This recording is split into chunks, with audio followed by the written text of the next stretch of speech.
الرحمن الرحيم وربك يخلق ما يشاء ويختار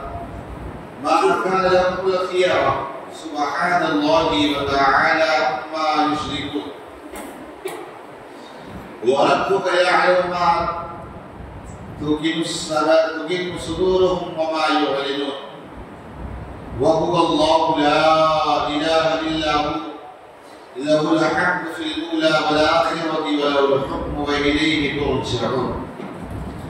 اور تمہارا پیدا کرتا ہے جو چاہے اور پسند فرماتا ہے ان کا کچھ اختیار نہیں پاکی اور برتری ہے اللہ کو ان کے شرک سے اور تمہارا رب جانتا ہے ان کے سینوں میں چھپا ہے اور وہ ظاہر کرتے ہیں اور وہی ہے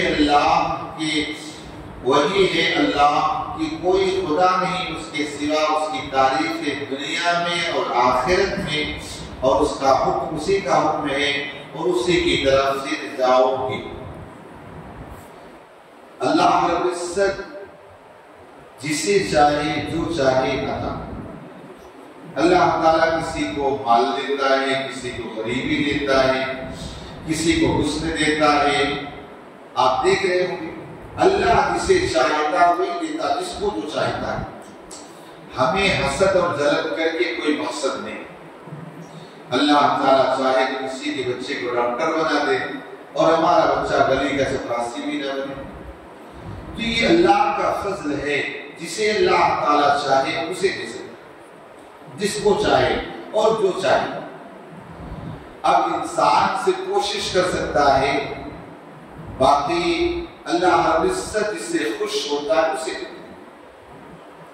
یہاں تک کہ اگر کوئی بندہ عالم بھی بنتا ہے وہ بھی اللہ کی مرضی اور اس کے فضل کے بغیر نہیں بن سکتا لیکن آج جس دور اور جس ماحول میں گزر رہے ہیں زندگی گزار رہے ہیں وہاں یہ تھوڑا کسی کو دیکھا حسد جلن یہ تو لگنا یاد رکھیے اللہ کو معلوم ہے کس کو کیا دینا ہے کس بندے کو دینا ہے کس کے لیے امیری اچھی ہے کس کے لیے غریبی اچھی ہے اللہ کو سب پتا حدیث قدسی میں کہ اللہ فرماتا ہے کہ اگر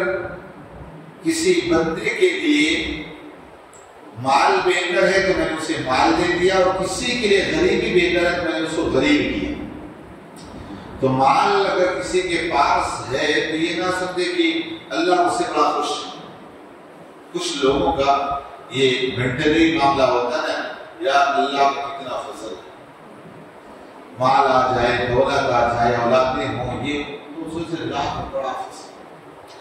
حالانکہ اسے پتا نہیں ہے کہ اللہ تبارک و تعالیٰ کو اگر جس بندے کی آواز پسند نہ ہو جیسے بندہ دعا کرتا اللہ تعالیٰ تمہارے فرشتے سے برا کرو اس کی آواز مجھے اچھی نہیں اسے فوراً دے دیا جاتا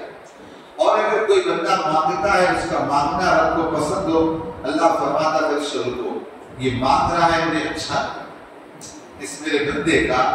کبھی آپ کا بیٹا اچھا پرفارمنس کرے اچھا کارکردگی کرے آپ کو لگے نا میرا بیٹا تو اللہ تعالیٰ اسی طرح جب کوئی بندہ اچھا کام کرے اللہ دنیا داروں کے سامنے نہیں اپنے فرشتوں کی جماعت میں اللہ تعالیٰ فخر فرماتا ہے اے فرشتے دیکھو میرے بندے مجھے کیسے یاد کر بہرحال جو چیز انسان کو اگر مل رہی ہمیں حسد جلن رکھ کے کوئی فائدہ نہیں حسد کر کے سینہ جلاؤ گے اور کچھ نہیں ہوگا اس لیے کسی سے کیوں یہ سمجھو کہ اگر اسے مال ملا ہے تو اللہ نے دیا حسن ملا ہے تو اللہ نے دیا اولاد دی تو اللہ نے دیا ہم جلا کر کے سینہ کیا کریں اس بندے سے جلنا نہیں ہوگا گویا اللہ سے جلنا ہوگا اب اس آیت کریمہ کا شان نزول سنیں اصل میں اس کا شان نزول اور بیک گراؤنڈ پر اس کا پس منظر یہ ہے کہ آقا کریم صلی اللہ علیہ وسلم کو جب نبی بنایا گیا نبی تو تھے لیکن اعلان نبوت فرمایا تو مکے کے لوگ بہت جلتے تھے یہاں تک کہ ولید بن مغیرہ ایک کافر تھا ولید بن مغیرہ جو کافر تھا وہ آ کر کہنے لگا کہ کہ اللہ تعالیٰ کو اگر نبی بنانا تھا تو آپ ہی ملے تھے، یتیم نہ آپ ہیں، آپ کے باپ بھی نہیں تھے، کچھ بھی نہیں، ہم جیسے رئیس نہیں ملے اللہ،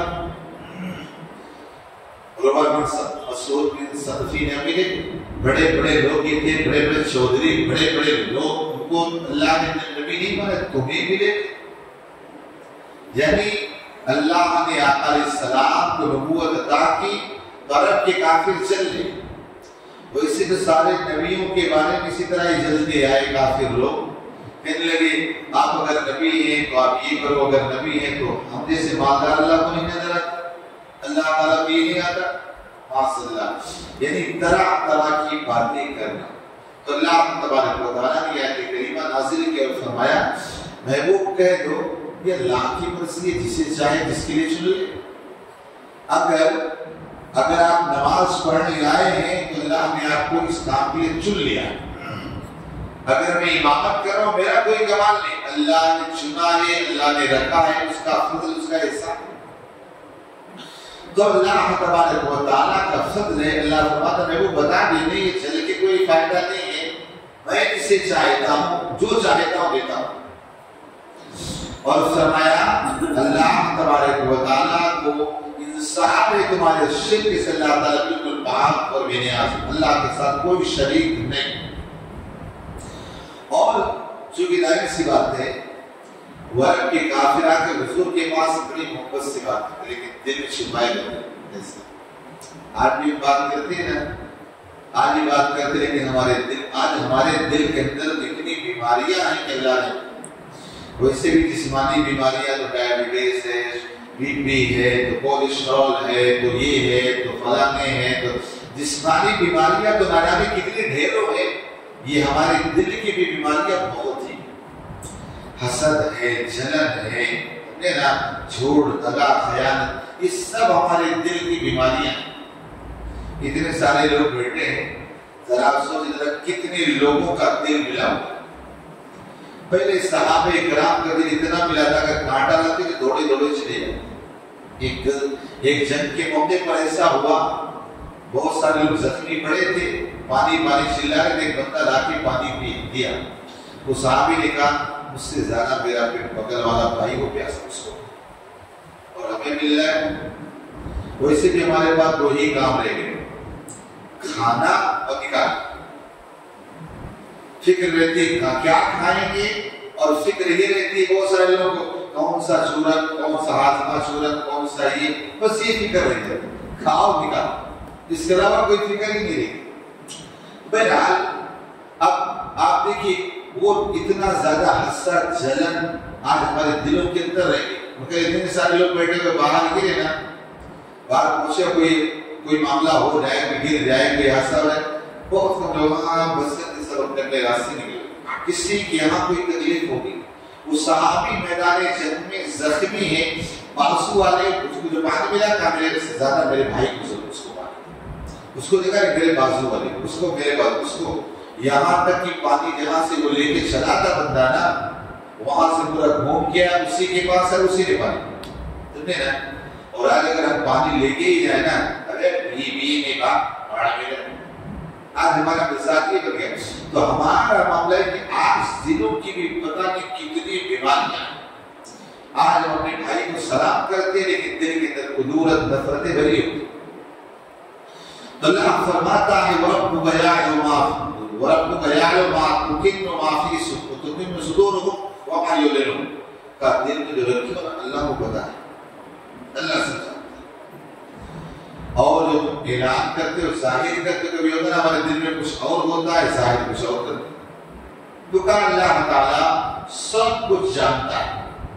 اب آگے آیت کریمہ میں اللہ نے فرمایا کہ اللہ کی شان کیا ہے، انشاءاللہ آئندہ درس میں سنیں گے۔ اللہم صلی علی سیدنا